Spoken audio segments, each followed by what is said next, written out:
Hey, what's up? Welcome to the Bag Chatter Podcast. I am Brian, joined as always by my co host, a man who is really prepared to talk for 45 minutes about the Mexico Open at Vedanta this week. Adam, how are you? Yeah, there's a Mexico Open, and where is it? Vedanta. Yeah, no. I will not be watching even 1 minute of that. Not for one moment while I even think about it. You have any pull to watch any PGA Tour these days outside of the majors? Like the Players Championship a little bit. Yeah. I did I had like every now and then I'll watch a few minutes of Sunday, Hmm. um, if I think of it. But no. The answer is no. I'm not. I've had to come to the realization I'm not really a golf fan. It like some people are. I'm a huge golf fan when it comes to the majors. I'm a huge fan of the game of golf. But when it comes to watching golf, I do not have the drive that you or many others do. Yeah, I mine has sort of waned over the last few years, I think. Um, Is it my influence on you? I've rubbed off, and you're like, if Adam doesn't care, why would I care? you have rubbed off on me in many different bad ways. There's a lot of Right. bad things in my life thanks to your influence. This is actually is not one of them though. I do if I've put some bets in and I've got somebody that might win me some money, I'm definitely interested. But even I mean Thursday, Friday, it's that's just a tough scene I feel like to watch, and not to mention that the TV product is not great. That's the thing that stands out with the majors and even the Players Championship. So much better coverage, so fewer commercials, Yep. and yeah, it's tough. It's tough. I like to follow the game. I like to know what's going on. It's honestly it's kind of like the NBA for me, which I know it's a take you might not love, but I like knowing what's going on in the NBA. I love listening to talk about salaries and free agency and just why teams are playing well. I love all that stuff, but to sit down and watch a game outside of the playoffs, like just it's just not my thing. I don't know. I don't know if Yeah. that makes me a bad sports fan. No, I'm that way with hockey, for instance. Like I don't watch any regular season hockey, but then I'll watch the playoffs. Basketball, I am fully in from the get.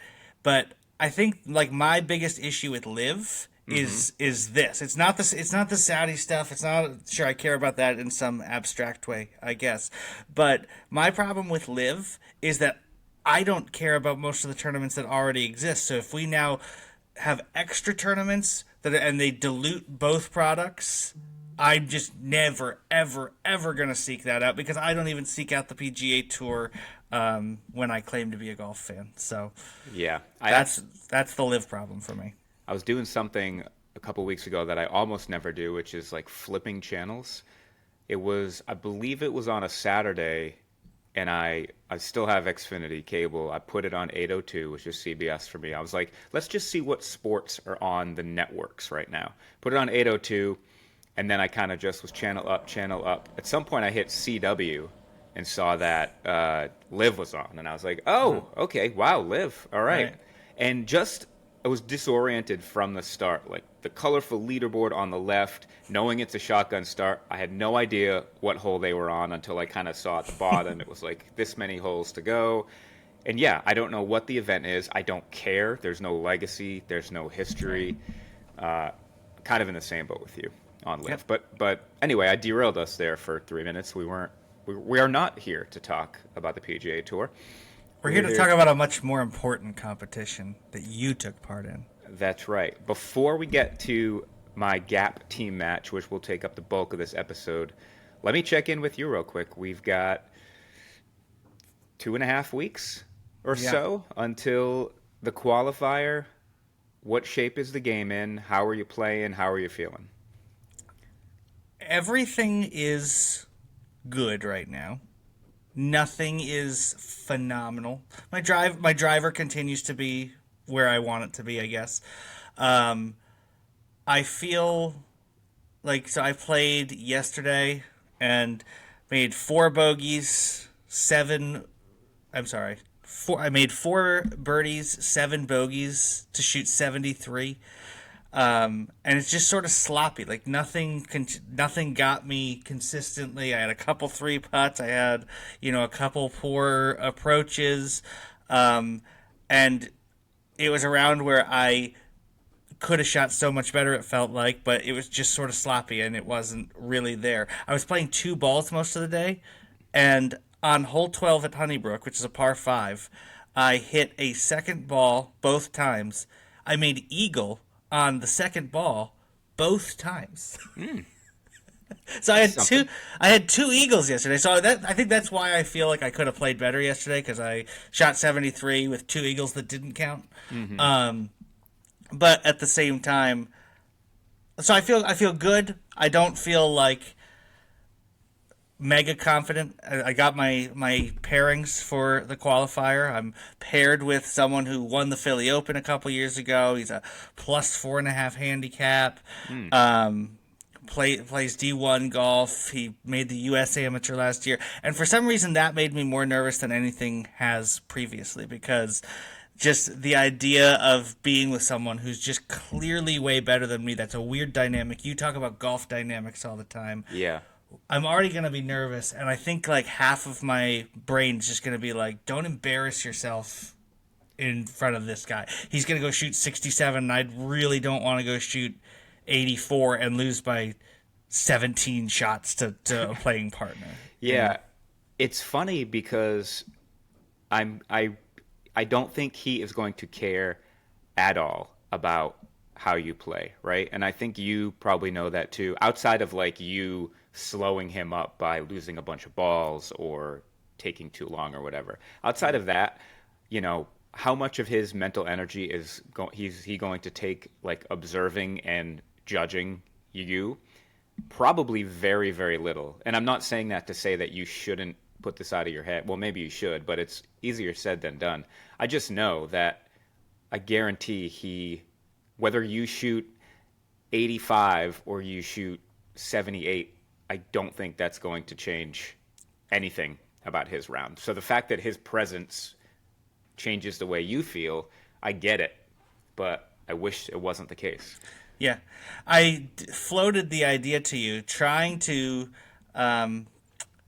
get out of my head about score stuff, even though that's how I've always done it. I've said I'll never stop.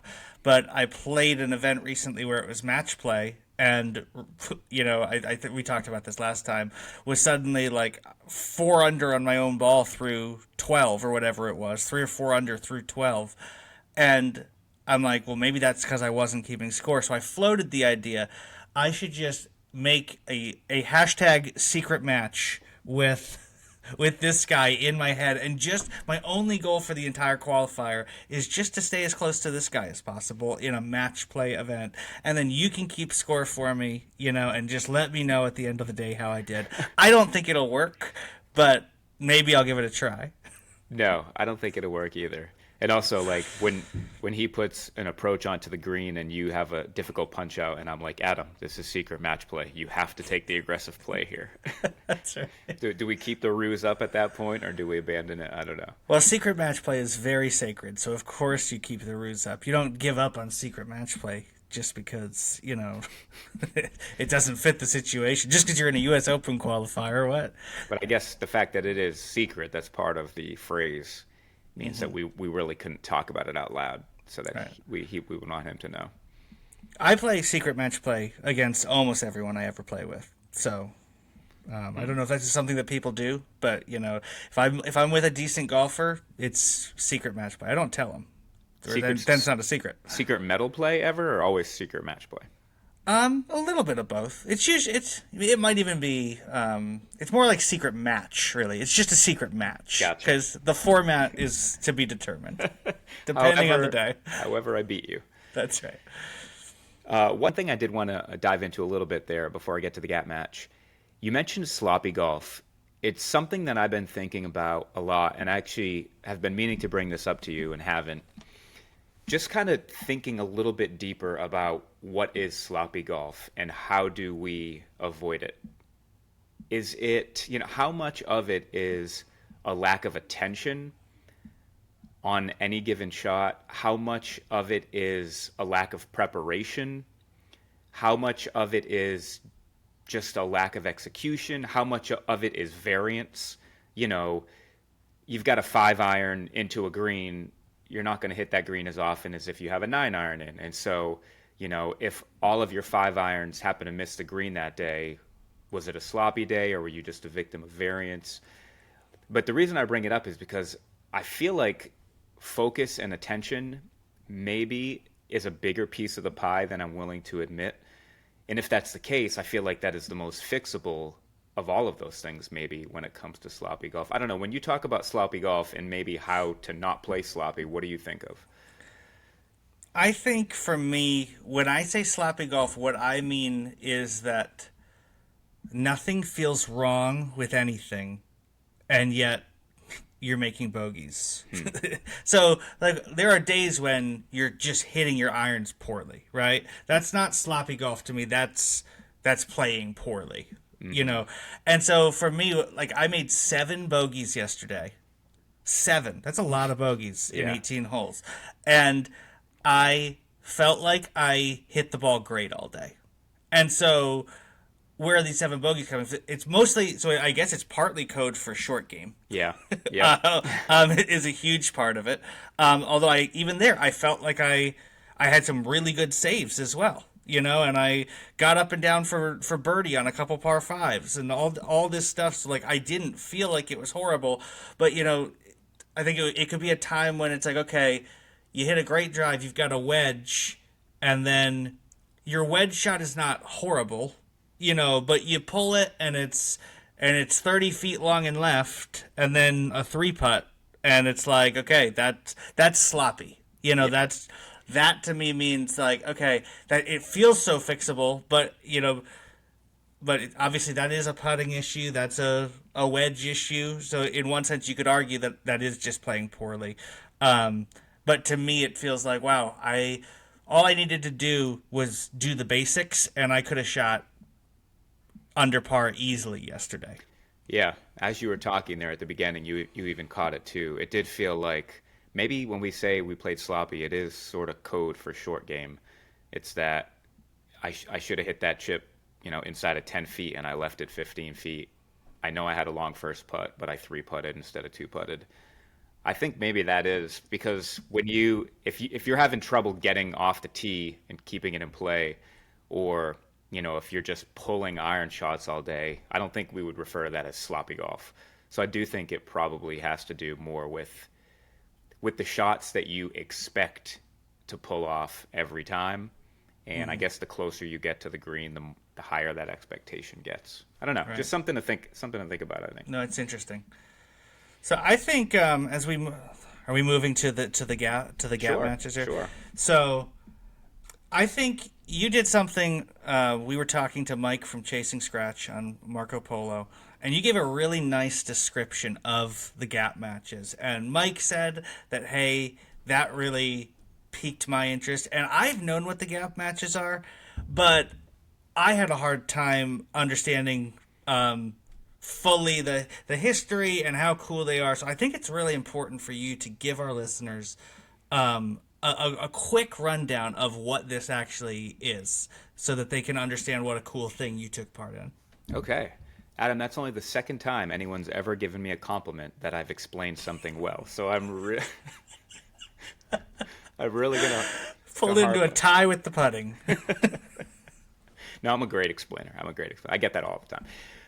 So yeah, the GAP team matches. GAP stands for Golf Association of Philadelphia, which is an organization that's been around since, I believe, 1897. That's older than you, Adam. That's even older than me. Barely. I'm getting up there. So they've been doing these team matches almost that whole time. It started off with just a few clubs. I believe this year there are 173 clubs represented in the team matches.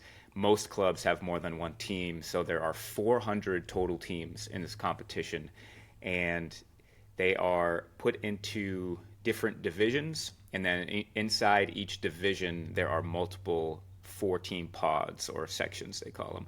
Double A, those are the big boys. There's only 16 teams in Double A. Some clubs like Lulu have 2 teams in Double A. Most clubs only have 1. And then after that, it's A, B, C, D, all the way down to maybe F or something like that. And when you get into like the CD range, one of those has like 16 sections or maybe 32 sections. I don't know. There's a lot of teams. But at the end of the day, your team is playing on 3 consecutive weeks against the other 3 teams in your section. And there's sort of a relegation aspect to it too. So if you're in A or lower and you win your section, I believe you have the opportunity to then challenge a team in a section above you who lost in their pod, came in last place, and you can move up and they can move down. That challenge week happens on the 4th week of GAP. I don't think it happens in every division, but it does happen in a lot of them. So I play for Honeybrook. We have 3 teams in GAP. We have a team in Division B, which is 3rd from the top. And then I believe we have one in D, and then our 3rd team is in E. Did I leave anything out there? No, you didn't. I Well- think it's just interesting because there's a lot of talk right now about relegation systems and how they could we ever incorporate them, and it's one of the only things I've ever heard of around in the United States where it's like, well, GAP's been doing relegation since 1897. Yeah. Like, that's pretty cool. And actually, the important thing I did leave out, which is the reason why I explained all this to Mike, was because he was questioning the fact that sometimes the guy you're matched up against is not the same handicap as you, but this is not a handicapped event. There are no strokes given either way. And so it sort of works itself out in the long term. Teams that are really stacked, if a club has really great, their top 10 players are really great, and they're in like Division C, they're going to end up getting promoted the next year. So in the long run, the good clubs do move up. The teams that are weaker do move down. In the short term, it can lead sometimes to some really difficult situations, some tough scenes where if a club loses like 3 of its best players, but they're in the B division, and now their top 10 guys, nobody's got a handicap better than like 4, they're probably going to get taken to the woodshed. They're probably going to lose, but again, they'll get relegated and it'll work itself out. So, yeah, Right. it is a pretty cool thing. It's, as I talked about last week, like it's sort of the most pressure-filled golf that I play because I am representing the club. And I was on the B team for this past week. So we are in the D division. And I did not look up ahead of time who I was playing. Sometimes the score sheets get posted midweek. Sometimes they're not even up until Sunday. You can do some research on who you're playing. I chose not to do that. And it's probably good that I did because I woke up Sunday morning around 6:30, and a few minutes after waking up, my phone rang, and it was Chris from Honeybrook letting me know that I was getting moved up from the B team to the A team Ooh, for the day. big morning call. Big.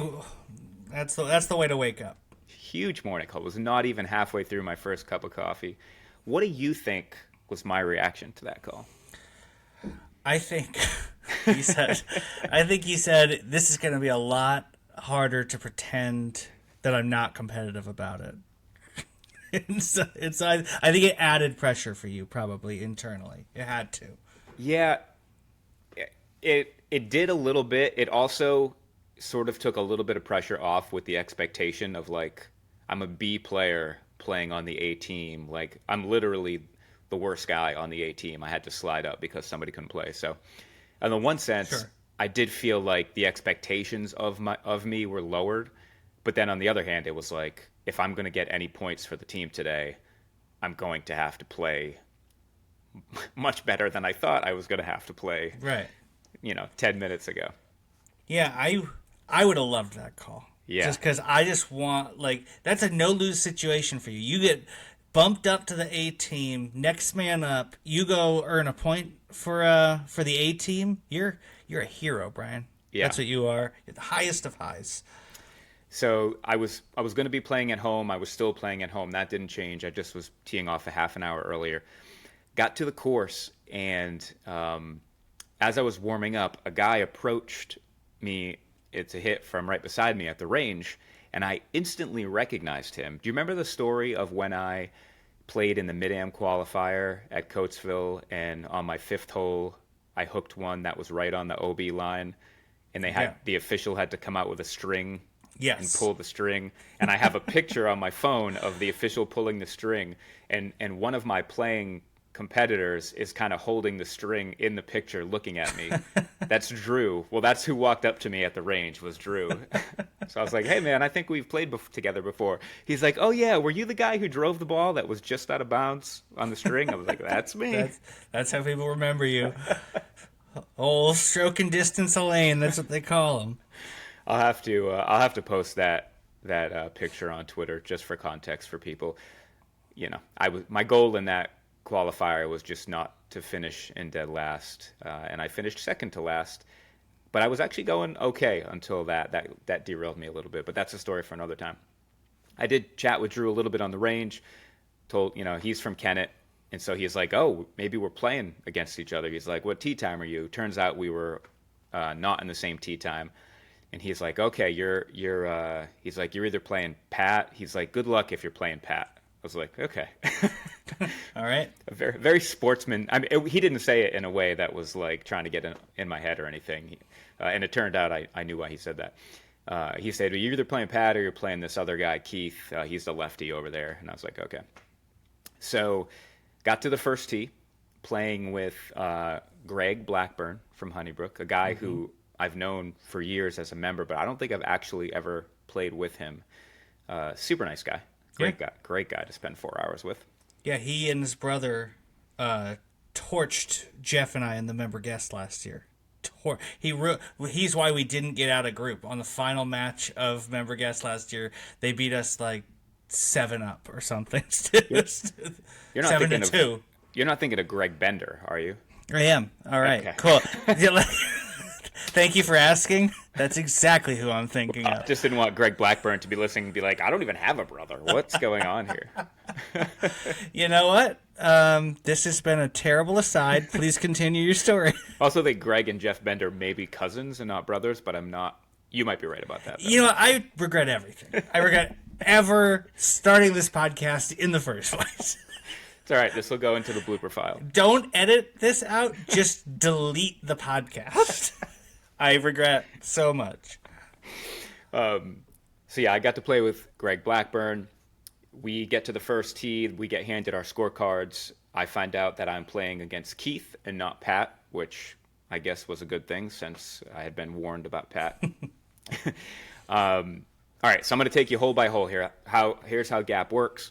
It's a point for the front nine. It is a point for the back nine. It's a point overall.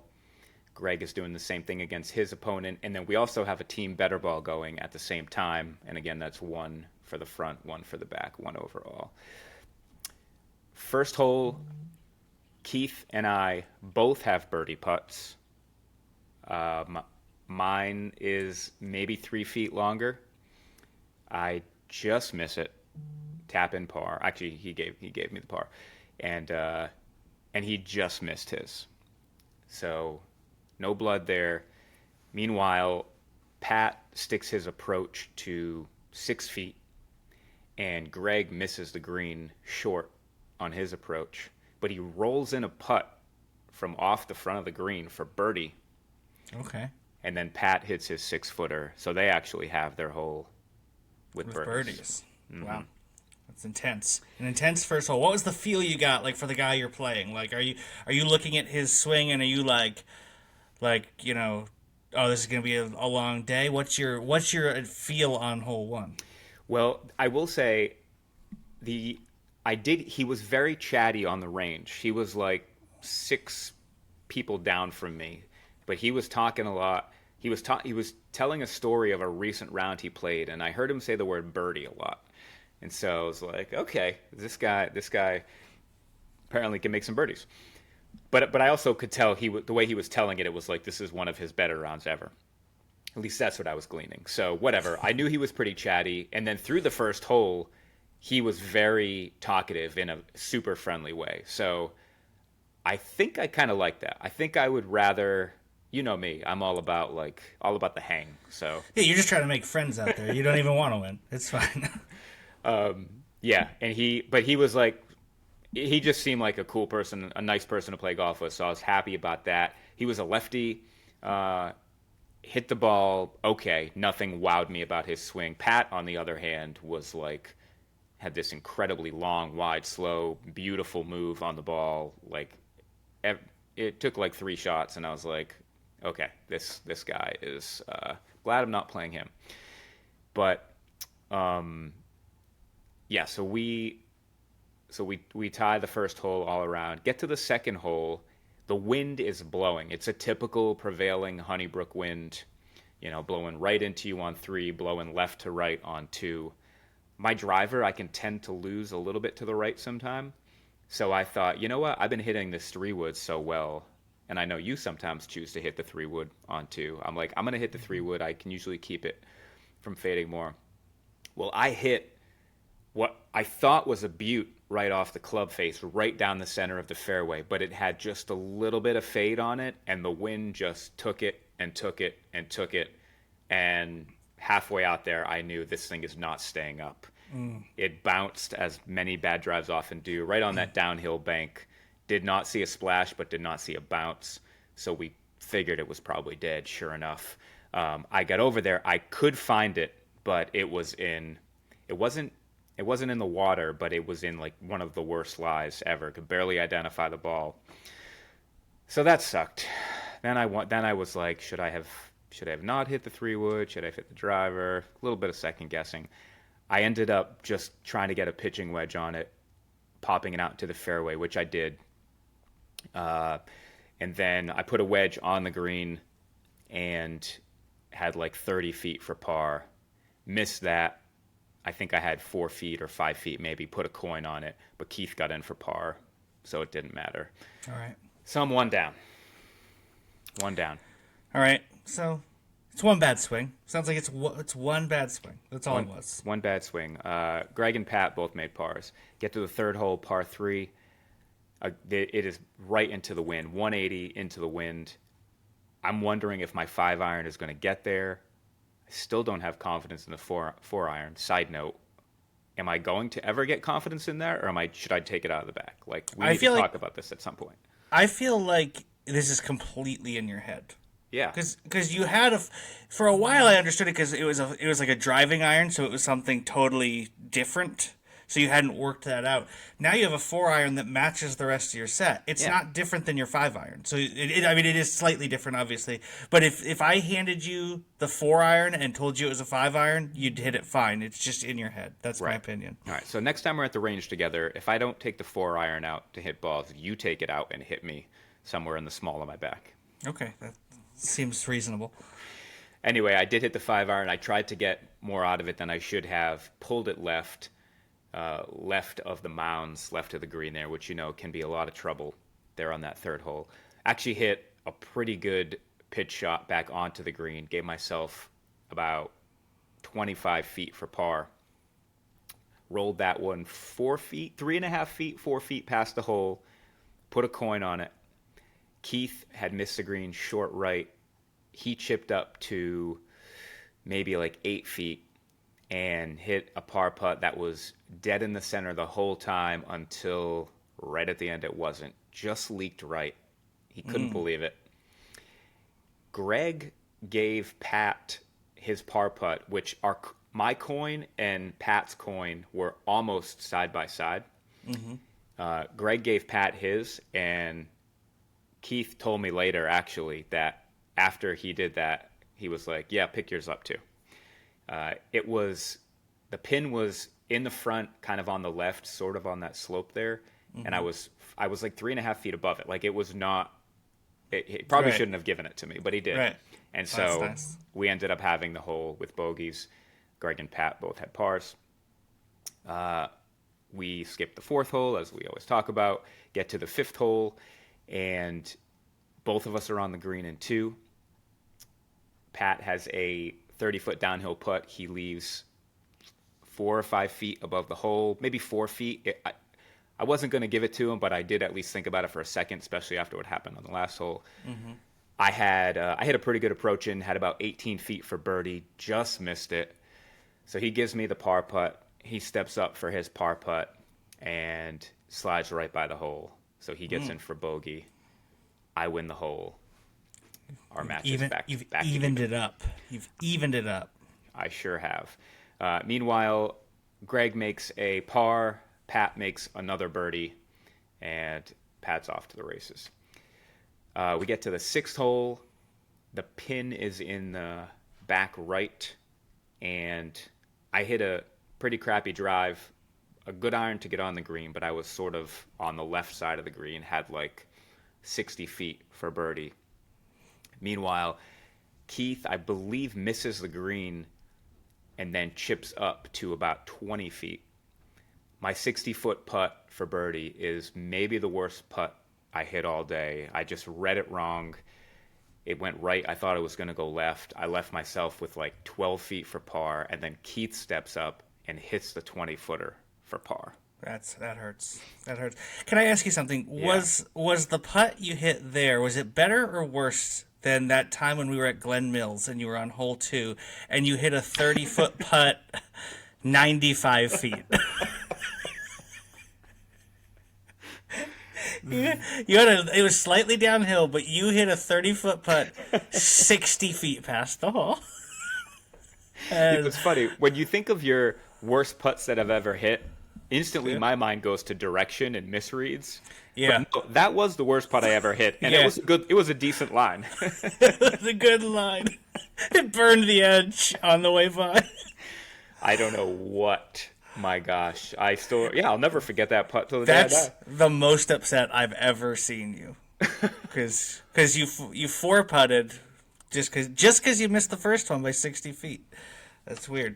Sorry, Yeah. that was an unnecessary aside. No. But It reminds me of how far I've come, Adam. That's what I'm gonna take That's right. from that story. this was a year ago.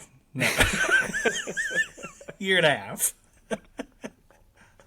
Oh man, that was such a bad putt. Gosh, I need to go back to that scene of the crime someday and That's right. We got to play Glen Mills someday, and just to redeem that putt. do a better job. So yeah, anyway, Keith poured in the 20-footer, and then I missed the 12-footer for par. That hurt. I thought I was going to walk away with the match still even there. Instead, he goes back to a one-shot lead. We go to 7. Both of us hit the green in 2. Neither of us make our birdie putts, so we have it with pars. Greg does make a birdie there, so he gets his match from -2 to -1. But on the team ball, I think we're still -1 at this point. So we go to the 8th hole, the par 3, and Keith and I both hit kind of crappy iron shots that it's a front pin, but we both miss short and left. So we both have like maybe 15-yard chip shots to this front pin location. He goes first and runs his maybe 15 feet by. It was not a good effort. I step up, land it exactly where I want to land it. This little chip shot just short of the green. It releases, tracking the whole way, hits the pin, and bounces out. It only bounces out to 2 feet, and he gave it to me for par, as he should have. Should have. That's it. But yeah, that would have been nice because Greg and Pat both made pars there, but I could have won that hole for us if that thing dropped. That would have been a really nice birdie.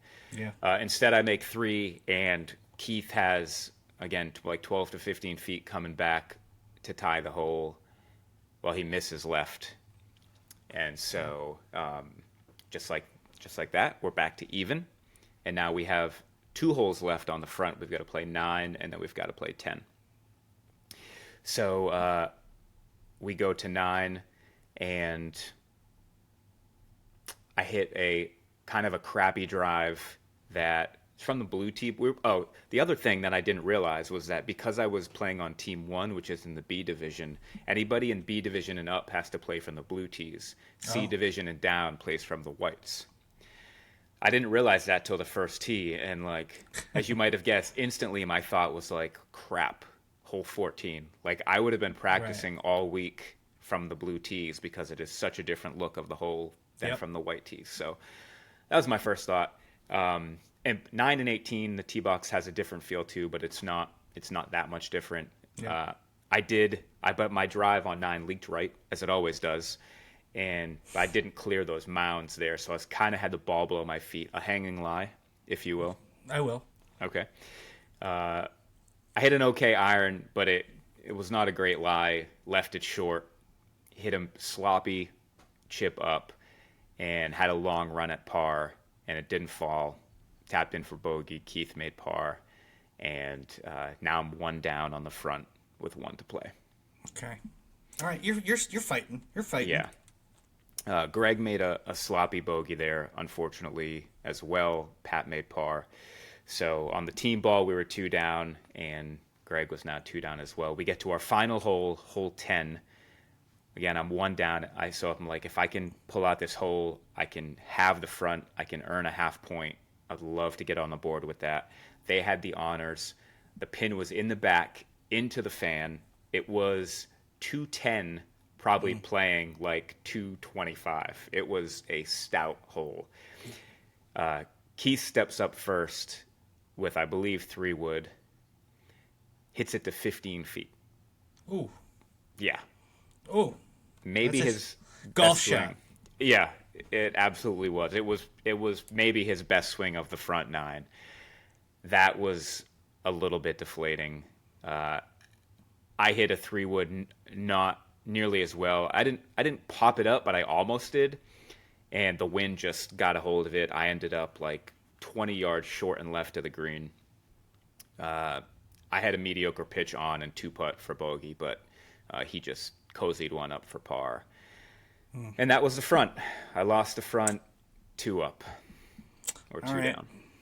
All right. So you're 2 down overall. So you got to battle on the back 9. Get a point at least. You know. Yeah, I was 5 over on those holes. It's a 38 on a par 33.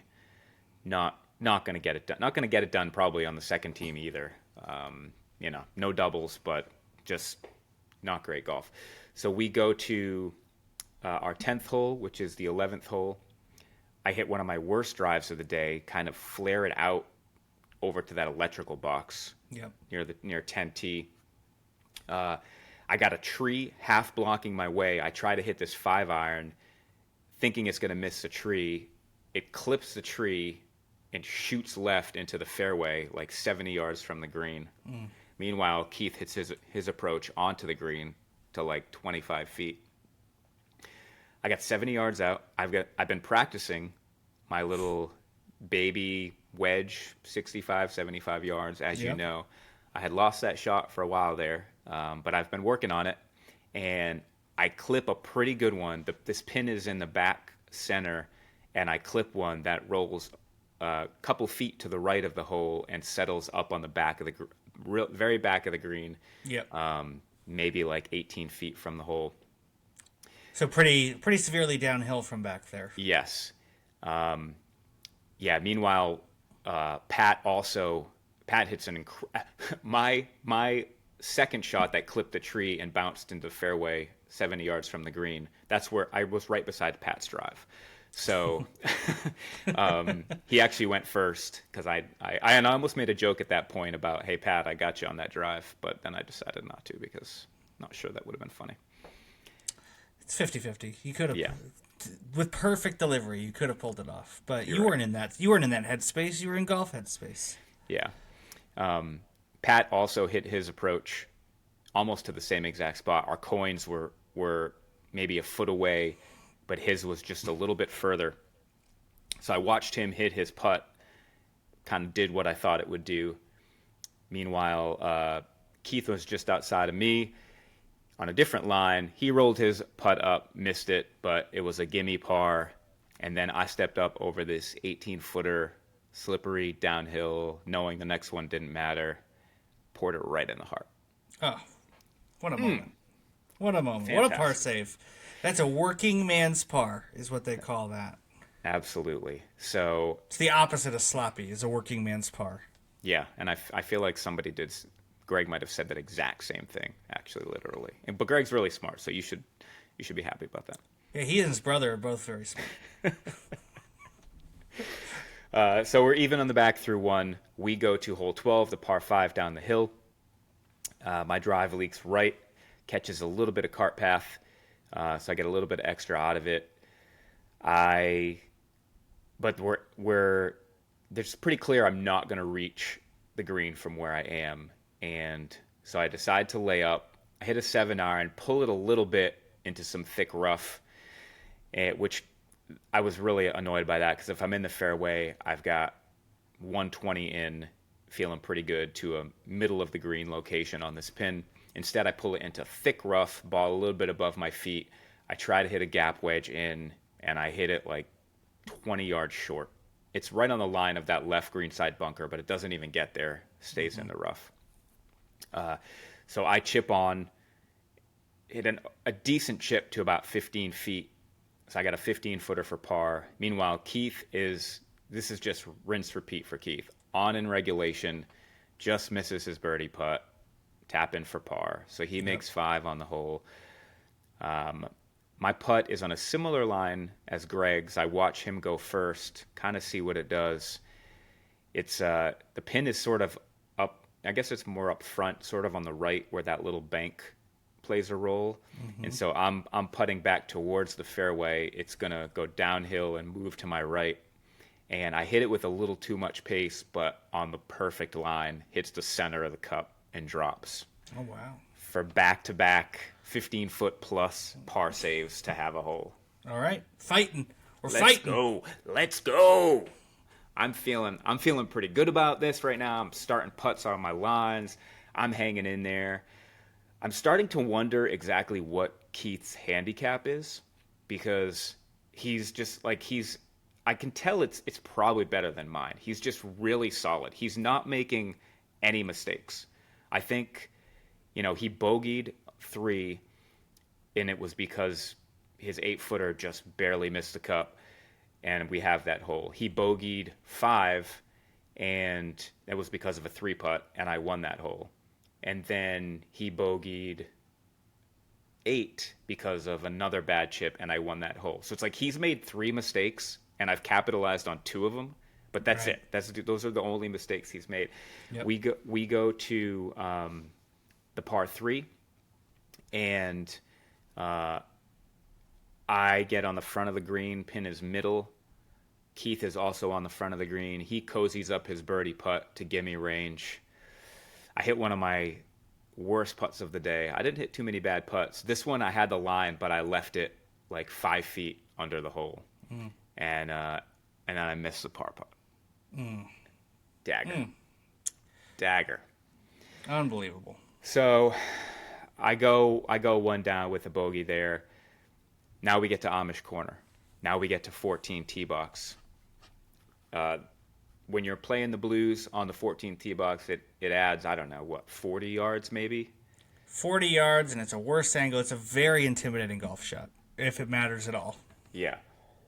I've been oscillating there between hitting my 3-wood and driver, but from the blues, I feel like it has to be a tighter shot, and again, I opted to hit my 3-wood over my driver.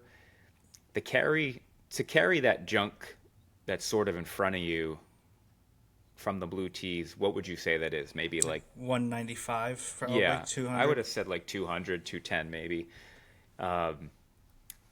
I didn't carry it. With the 3-wood? Yeah. So you missed it. Yes. Yeah. I absolutely missed it. It was into the wind. I hit a sort of another, actually I did the same thing on 10 tee. I hit just a pop-up-y 3. It looked like it had a chance to clear, but I didn't see it bounce, and I was like, I kind of think that might be in there. And sometimes when that stuff is cut down, you can sort of find balls, but usually not, and this was a not case. Greg actually hit a weird 3-wood as well that was really low, and we all thought for sure it was going to clear, but then didn't see it bounce. He ended up being dead in the junk as well. Yikes.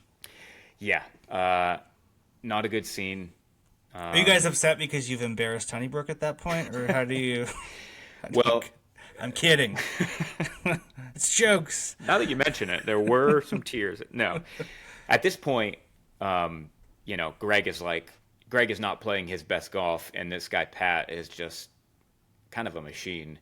Right. Although Pat did start to slip up a little bit, on hole 12.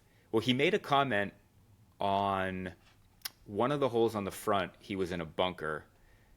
The hole that it is escapes me right now, but I could tell he didn't like the sand. Like it was a little more dirt than sand, and I think it had rained the night before, so it was kind of wet as well.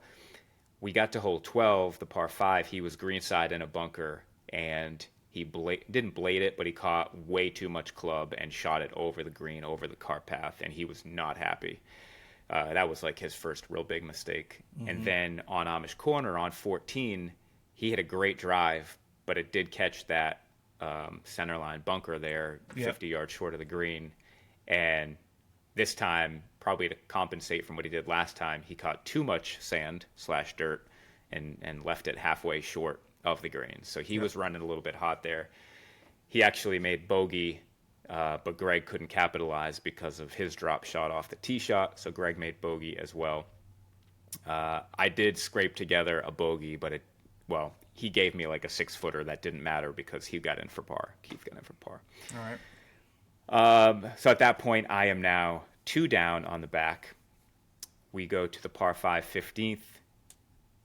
Both of us get on in 3, and we both have long birdie putts. Neither of us make it. I have a 6-footer for par to have the hole, and I hit it. So that was nice. Good. Staying alive. Staying 2 under. What's that? Staying focused. You're still grinding. I'm still grinding. Yeah. We get to the 16th hole. We have 4 holes left at this point. Let me remember. Oh, I hit 3-wood off the tee. 3-wood or 5-wood, I don't remember. But maybe wish I would have hit driver again. I hit it down the left side. It was in the rough, but it was kind of on one of those mounds. I think I had 105 in, and I had 105 in, and I actually hit an okay shot. It was on the left. It was just left of the green on the fringe, and the pin was in the middle, so it was kind of leaving me a downhill, slippery putt. As you know, everything on that 16th green sort of runs toward the penalty area. I had spent a lot of time practicing my putting this week going in, and I had committed to using the line, and I had been pacing everything off and sort of using my trail foot to gauge my backstroke. And it worked in practice, and it was working pretty well for the most part all day. Like, I was confident on my lags. I was trusting my line and hitting it. And in fact, I had left myself a note to trust the line and chase the line. That was like I'd sent myself an email Okay, sure. a couple of days before, and I had looked at it in the morning, and that was my mantra on the shorter ones all day, was like, trust the line, chase the line, because sometimes I kind of stab at it instead of like letting my putter head go through. Anyway, trust the line, trust the line, trust the line. I get up over this birdie putt on 16. I know it's going to be moving left on me. It's probably like 26, 28 feet. It's not a short one. I get up over the line, and I'm like, this line looks way off. This does not, like, if I hit it on this line, this thing is going to break so hard, it's going to miss the cup like 8 feet left. And so without stepping back and just checking on the line again, I just improvise, and I decide to hit it like 20 degrees right of the line. How do you think that worked out for me? I think you left it 20 degrees right. Oh my gosh. It was so bad. And of course, on that putt, if you push it way out right, it takes way less of the break. Yeah. So, like, as soon as it came off the putter face, I made some audible noise. And then as I was going to put a mark on my ball, I said, I'm sorry, you guys had to see that. Apologizing. It's funny. It was bad. So about the line technique, something that's funny is what you just described doing is actually how I most consistently do the line technique. Is I line it up, and then I look back. So like I don't mess around with like, is this exactly right? I'm Hmm. like, if it's pointing a little bit left, I just use it as a frame of reference. Yeah. So then I'm like, okay, I just need to be a little bit right of the line, kind of thing. So that's actually how I often use the line, just as a frame of reference on the ball. Yeah, I get that. And if that works for you and you can trust that, then I think that actually could work for you. Oh, it doesn't work. I was just saying Okay. that's what I do. Yeah, no. Okay, so you So yeah, I left so you leave that myself way right. way right. I have like 20 feet now straight down the hill for par.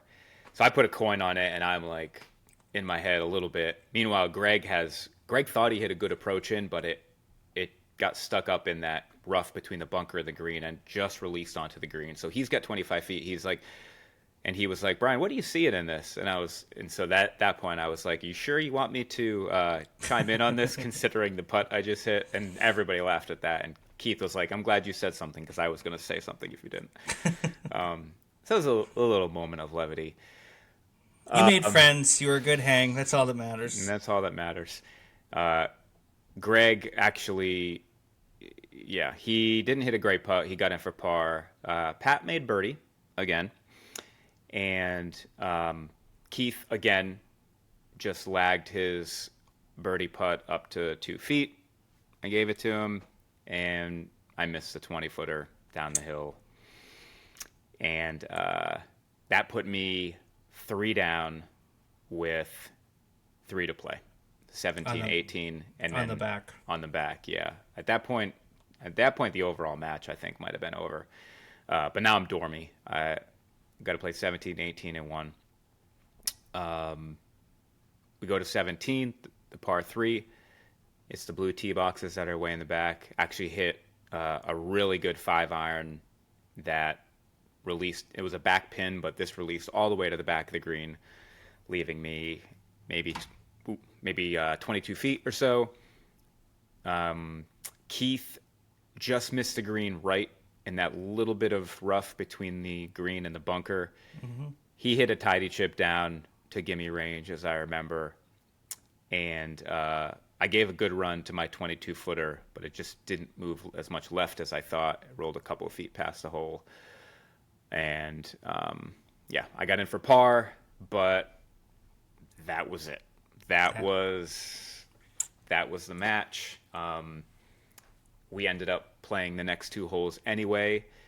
On 18, I had 80 feet for birdie. It was a back pin, and I was on the very front. I know because I paced it off, and I hit a fantastic lag putt to it was hole high, 6 feet right, and then got in for par.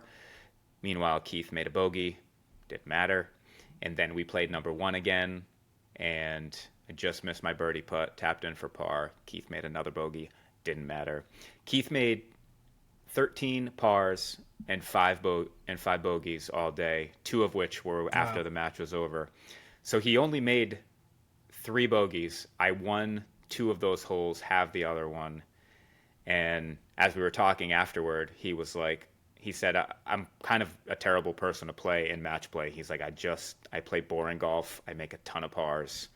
And actually on the 18th green after our match was over, I had talked about the Mid-Am qualifying story with him a little bit because he heard Drew asking me.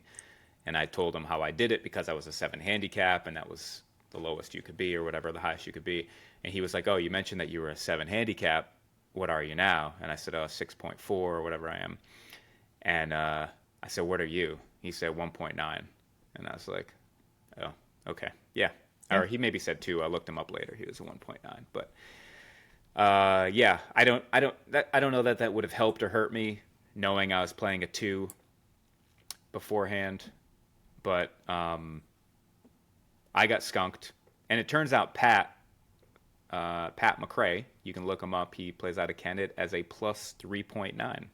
Decent. Decent. Which is pretty good. So at the end of the day, Greg shot a 75, Pat shot a 69, I shot 77, and Keith shot 74. So, Okay. I was talking to people at the club afterward. I was like, yeah, we got skunked. We got 0 points. They got all 9 points. And they were like, oh, what'd you guys shoot? I said, I shot 77 and Greg shot 74. And he was like, well, playing on team one, that's just not going to get it done, which is kind of the hard truth, I guess. Right. They shot 69 and 74. And I guess the only thing, if maybe we would have known if I would have gone up against Pat, thrown me to the Wolves, I don't know how it would have worked out. Maybe Greg could have earned some points off of Keith, but Maybe. So I'm gonna let you chime in here. But my main takeaways, and I'm sorry for doing most of the talking in this episode. No. I'm sure Barney enjoyed it. Yeah, but you know what? Barney needs to keep his editorials about our podcast to himself. Not true. Not true. Barney told Adam at the club that we need to have a PTI bell that goes off to let us know we're done talking, specifically for Adam. That's what he said. Which is sort of a rude thing to say, Barney, But I don't know. I'm a chatty guy. guy. I like talking about golf. There's only two of us, so one of us has to be talking, and I'm glad Barney listens, is all I'll say. But no, 77, which technically is 8 over because we have to skip the fourth hole. It's a par 69. So 8 over and a gap match. Like, it's probably the best I've ever played in gap. So I don't want to be happy with it, but I'm not super disappointed in it. But at the same time, like, I didn't make a single birdie. I didn't have any blow up holes, but I played okay. I wished I would have played better. I guess I'm happy with how my game held up, but I don't know. I feel a little conflicted. I'm not sure how to feel. What do you think after hearing that story? I mean, I think you shot 77, which is exactly what I'd expect you to shoot at Honeybrook on any given day. And you did that in a competition round. So what more can you do in a lot of ways? So, like, any better than that, and you would have been getting into, these are, like, that's probably not that might be a round that would be used on your handicap. I don't know. Do you know? Yeah, that's right around the border. Yeah. So it's like if you had shot, one of the 8 rounds that get counted to your handicap in competition, that would have been a huge success. And by the sounds of it, probably wouldn't have gotten it done either. Yeah. So that's the story of week 1 of the Gap team matches. Next week, assuming everybody stays healthy and nobody has to bail out, I'll be on team 2. I will be traveling to Applebrook because it is a walking only course and not everybody wants to walk 18 holes. I'm excited. I've only been on that course one time. That was a decade ago. And you've caddied there hundreds of rounds. Yes. You love the course. You know the course. So probably we should find a way for me to benefit from that. Yeah, I can give you as much information about Applebrook as a golf course as you want. I've got too much. I can picture every undulation of that golf course. So, yeah. I know every hole. If you want 4 to 5 points for every single hole, I got you. You're in luck. Okay. Yeah, I'll have to figure out exactly how much information I want and also logistically where I'm going to put that information because that's something I got to figure out. Fair. Okay, that's it. I don't know if me losing all the points was what the listeners were hoping to hear, but sometimes you don't get the story you want, you get the story that happened. Right. We're not going to win an award for this podcast. I'll tell you, this episode is not the one. I don't know why I said that. That was stupid. It didn't. I had a thought in my brain and it didn't work. That's okay. It didn't work. That isn't edited out. That's not a delete the cut podcast, but it's an edited out. Yeah. Sorry. Okay. And last thing I'll say about this, is that I did have the thought. It wasn't plaguing me throughout the round, but I did have the thought multiple times during the round, and I'm not proud of it. Something along the lines of, like, I just don't know if this is my favorite type of golf. If competing against a stranger when other people care how I do when a team's, fate is riding on it. Right. I had that thought pop in a couple of times, and I'm not proud of it. Yeah. I wish that wasn't the case. I wish I could say that, bring it on. I thrive. I want this pressure. I don't know if I need to get to that place, or maybe that's just not me. I don't know what these next 2 weeks. You're probably not surprised that I was thinking that. No, I You're probably jealous.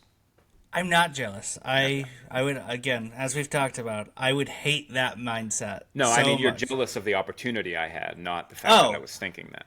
Yeah, I'm very jealous. So, it's kind of fun. The reason I'm not playing in the gap matches is because there's a whole kerfuffle, I'd call it, because I held the title assistant pro for a couple of years, but had been told that I couldn't lose my amateur status without getting to a certain point in that program. Turns out that was just false information. So I tried to enter an amateur competition recently, and they told me I couldn't because So I'm like going through the process of trying to get reinstated as an amateur, but this is an amateur only thing. And I'm so jealous that because I'm not technically an amateur at the moment, that I couldn't play in this event. I would have loved to do that and would have thrived on the. I don't know if my golf game would have thrived, but I would have thrived mentally in the camaraderie of it and the competition. It would have been a blast. Do you think, and this is probably just speculation, but do you think that ultimately at the USGA or wherever, in some cloud, there is some database with your name and your GIN number or social security, whatever it is, some database node that you're in there, and there's a switch that either says A or P, amateur or pro. And right now it says pro for you, and all it's going to take, whether it's by money, whether it's by a conversation, whatever it is, it's just going to take somebody to like one click of a mouse to change that from a P to an A. Is that probably what's happening here? I feel like that has to be the situation. And so like this is something where I've been told by certain people pretty concretely that because I held the title, that does revoke my amateur status. Other people who are very in the know also have said, no, I don't think if you didn't accept, prize money and you didn't. Did you try to make a living as a golf professional? I did not. And so I was a glorified cashier for these two. For these 2 years. That's all I did. I was a golf shop attendant and had been assured that it didn't remove my amateur status. And so, like, it's being, like, treated as if it's this gray area. But because it's been brought up, it can't just be dismissed because now if someone who, if one of the people who brought it up, if I played in some amateur tournament and won it, then there could be a whole issue if someone who knows about this, speaks up about it. Right. So they charge you $200, Brian, to apply for reinstatement, which I've been assured by everyone that this is like the most obvious, case for reinstatement ever because there are people who don't even think I meet the criteria for being a professional as it is. So it's going to be automatic, but I don't know how long that's going to take. I don't know if that's a quick thing. I don't really want to spend $200 on it. It's sort of it's a mess. It's a little bit of a mess. And what may be the most damning thing of all, potentially in the long run for you, is that for this qualifier coming up next month, you're listed as a pro. Like when you look at the tee sheet, it says Adam Shorey and then in parentheses P or pro. So I put it there because they didn't put it there. I put it there because I knew this issue, so I knew I couldn't list myself as an amateur, so I put it in there. And regardless of who put it in there, I don't know, like, if you tee it up as a pro and post a score as a pro, regardless of what that score is, I don't know if that's going to be even more like, well, you can make a case you've only made $75 giving lessons and you never won any prize money, but you did enter this USGA sanctioned event as a pro, so you have professional status. Like, I don't know if that would end up being held against you. I'm not worried about that because I think it's almost without someone who, like, if there's somebody high in the USGA listening right now, if you want to call in a favor and get, and get my amateur status that I probably didn't lose restored, great. But if I'm going through the process, I'm assuming that I've lost my professional status or Yeah. lost my amateur status. I'm working from that place. So I don't think there's even a 10% chance at this point that it's actually going to get solved without me going through the full reinstatement process, possibly having a waiting period, and all that. I don't know what that's going to look like, but I don't think there's almost any chance of someone. Nobody's going to be willing to put their neck on the line to say, "Yeah, you are an amateur." You know what I mean? So Yeah. I think I just have to accept the fact that